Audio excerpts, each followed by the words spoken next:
அன்பு நண்பர்களே, ரொட்டென்சி நல்லது முருகானந்தன் அடுப்பங்கரை சமையலில் இன்றைக்கி என்ன நீங்கள் பார்த்துட்ருக்கீங்கன்னா முட்டை ராய் சேமியா. ஆமாங்க, முட்டை ராய் சேமியா ரொம்ப சுவையாக இருக்கும். ரொம்ப விரைவாக நீங்கள் சமைச்சிடலாம். ரொம்ப சிரமப்பட வேண்டியதில்லை. அடுப்பில் வடச்சட்டி வைங்க, தேவையான அளவுக்கு தண்ணி ஊற்றுங்க, எண்ணெய் ஊற்றி தாளிச்சுக்குங்க. எண்ணெய் ஊற்றி தாளிச்சுட்டு போட்டு தேவையான அளவுக்கு தண்ணி ஊற்றிங்க. அதில் வந்து நீங்கள் மிளகு பொடி, மஞ்சள் பொடி, கறி மசாலா பொடி, மல்லித்தூள் இதெல்லாமே போட்டுக்குங்க. கோதுமை மாவு வழக்கம் போல் ஒரு கைப்பிடி எடுத்து நல்லா அதை வந்து நல்லா தண்ணி மாதிரி குழச்சி அந்த இதில் சேர்த்திக்கிங்க. எல்லாம் வேகட்டும். வெங்காயத்தை நறுக்கி போட்டுருங்க. வரமிளகாய் நல்லா துண்டு நறுக்கி போடுங்க. இஞ்சி வெள்ளைத்துண்டு அதையும் போட்டுக்குங்க. அப்புறம் உருளைக்கிழங்கு சின்ன சின்ன துண்டுகளாக வந்து கட் பண்ணி அதை உள்ள போட்டுக்குங்க. அப்புறம் பாசிப்பருப்பு, பாசி பயிர் இருக்கு இல்லையா, பாசிப்பயிரை அதில் போட்டுக்குங்க. நல்லா கொஞ்சம் வேகட்டும்.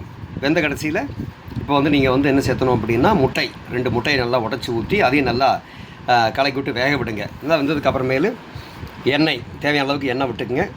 அப்புறம் அதுக்கப்புறமேலு ராய் சேமியாவை வந்து அதில் போட்டு நல்லா வேக வச்சு அது மேலே வந்து கருவேப்பிலை, அப்புறம் முருங்கைத்தலை இதையும் போட்டு தேவைன்னா கொஞ்சம் வெங்காயத்தை நீங்கள் ஆல்ரெடி போட்டிங்க, தேவைன்னா கொஞ்சம் தேங்காய் போட்டுக்கலாம். பட்டை கிராம்பு அவசியம் சேர்த்திக்குங்க.